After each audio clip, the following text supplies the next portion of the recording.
How is it going, everyone? The PlayStation Plus Extra lineup rollout will be happening tomorrow, and with that, a bevy of games will be added. One of the most stacked Plus and Premium, Plus Extra and Plus Premium updates we have ever seen. I know it's a short window of updates to go over, but nevertheless, it is a stacked roster of games that will be added tomorrow. Want to highlight the games that I personally would recommend you to play from the February update. Now, before we get into Extra and Premium, obviously earlier this month we had Plus Essential drop, and I do want to give a shout to Mafia Definitive Edition. If you guys have not played that, I think that's a game a lot of you guys would enjoy. That is a ground-up remake of the very first Mafia title, and it does still show its age from a gameplay standpoint. I wouldn't say it's revolutionary in that regard. However, from a narrative, world, and atmosphere standpoint, I think they do that very, very well. The thematics are really well done, the voice acting is really good, and it's not a super lengthy game. You can jump into Mafia Definitive Edition. You can literally beat it over a weekend. Like, it's a 10-hour long game. It's not long at all, and given that, you know, there's so many open world games, so many big RPGs coming out these days, having a shorter, concise experience is something that's a bit of a breath of fresh air, especially I know a lot of you guys are knee-deep into Hogwarts Legacy right now. Maybe you want to diversify the playtime a little bit with Mafia Definitive Edition. I think it's a game a lot of you will enjoy, and you can parlay that right into Mafia 2, which you can buy for like $4 right now, which is ridiculous. But definitely want to give a strong recommendation to Mafia Definitive Edition that has been available since February 7th as a part of Plus Essential. Okay, moving on from that, let's talk Plus Extra and Premium. Let's go Plus Extra first. Obviously, the big addition is Horizon Forbidden West. I would recommend you to play that. However, if you are new to Horizon, absolutely, I cannot recommend it enough. You need to play Horizon Zero Dawn first.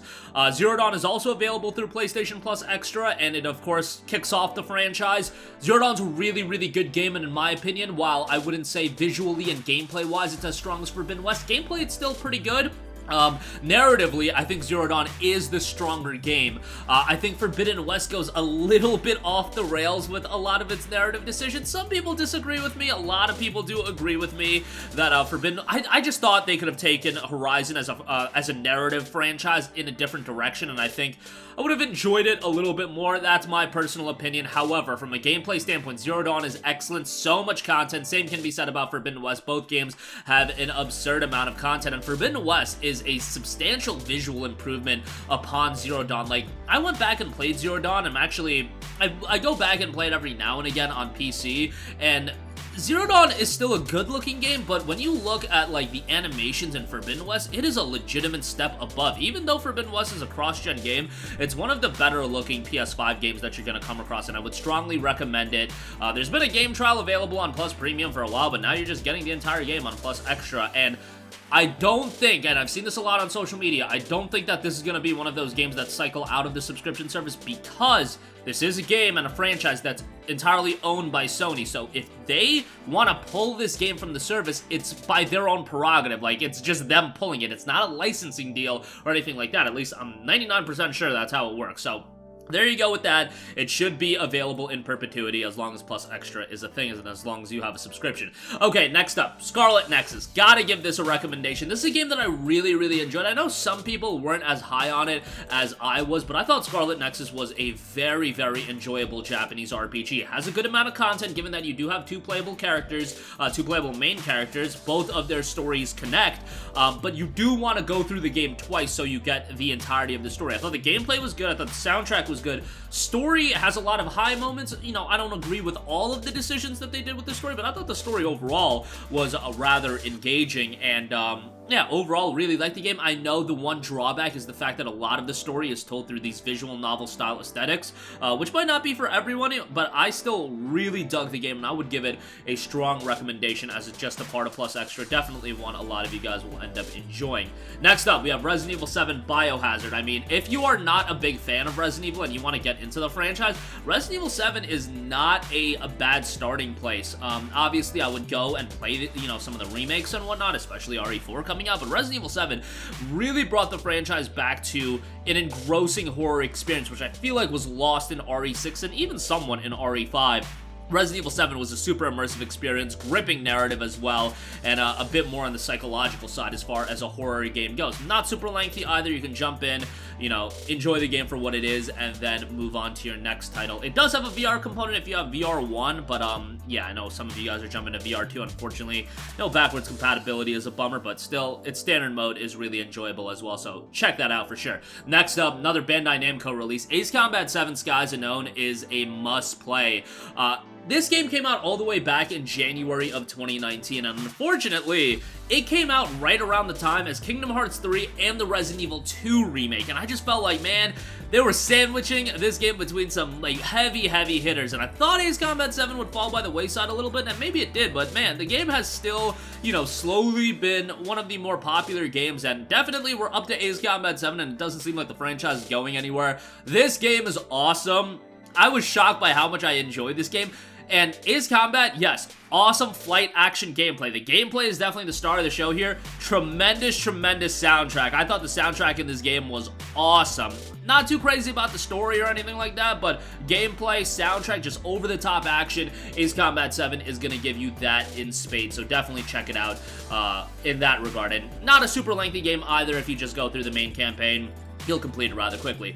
Want to give a shout out to the Quarry as well. You know, this isn't a game for everybody, but Supermassive Games does these titles that are more interactive, you know, these interactive horror titles, and I think the Quarry turned out pretty well. Obviously, they did Until Dawn as well. It's a super cheesy, like, horror-style flick with this, you know, interactive, quick-time event type stuff going on. It's not going to be for everyone, but if you want a interactive story that you can gather around with a group of friends, and even if they're not into gaming, they can just watch it play out and still enjoy it. It's got a multiplayer layer to it as well, which I think is pretty interesting and something I do want to see implemented in more story-driven games. You know, check it out. It's not a game I would drop like the $70 it was when it initially dropped. That was just, what were we doing there? What were we thinking there? Obviously, that was a 2K Games decision, but nonetheless, as a part of a subscription service, I think it's a good shout. Next up, Earth Defense Force 5.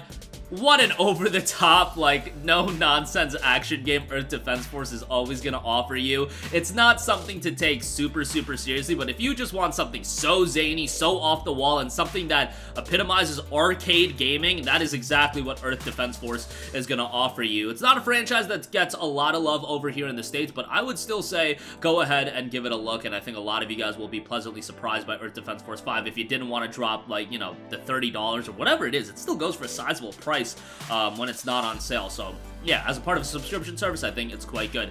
Lastly, gotta give Plus Premium a shout. Can recommend 2 games off of it. The Legend of Dragoon, been talking about this game a lot.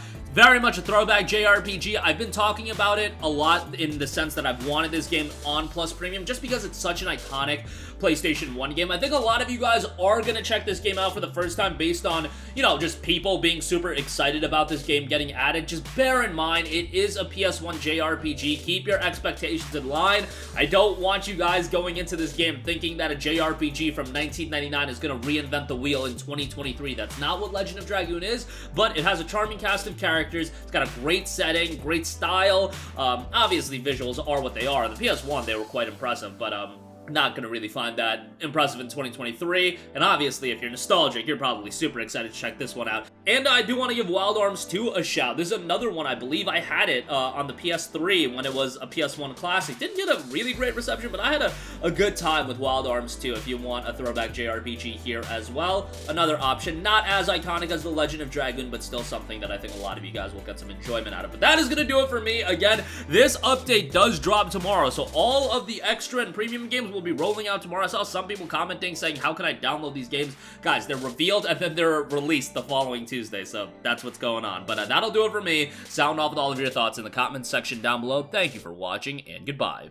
Hey guys, we hope you enjoyed the video, and if you did, make sure to hit the subscribe button, and if you're already subscribed, do us a favor and hit the bell icon. This way you'll be notified whenever we post a new video. That's the best way to keep up with all of our uploads, and we usually try to upload 2 videos a day. And with the bell icon hit, you'll be notified whenever we do upload a video. As always, thanks for watching.